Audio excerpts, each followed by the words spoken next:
मैं जब भी तर्क ताल्लुक़ की बात करता था, वो रोकती थी, मुझे कल पे टाल रखती थी। वो मेरे दर्द को जांचती थी अपनी पोरों से। वो मेरे वास्ते खुद को निढाल रखती थी। वो डूबने नहीं देती थी दुख के दरिया में। मेरे वजूद की नाव उछाल रखती थी। दुआएं उसकी बलाओं को रोक लेती थी। वो मेरे 400 हाथों की ढाल रखती थी।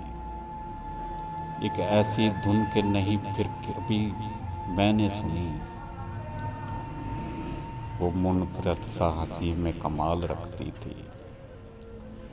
उसे नदामतें मेरी कहाँ गवारा थी। वो मेरे वास्ते आसान सवाल रखती थी। बिछड़ के उससे मैं दुनिया की ठोकरों में हूँ मोहसिन। वो पास थी तो मुझे लाजवाल रखती थी।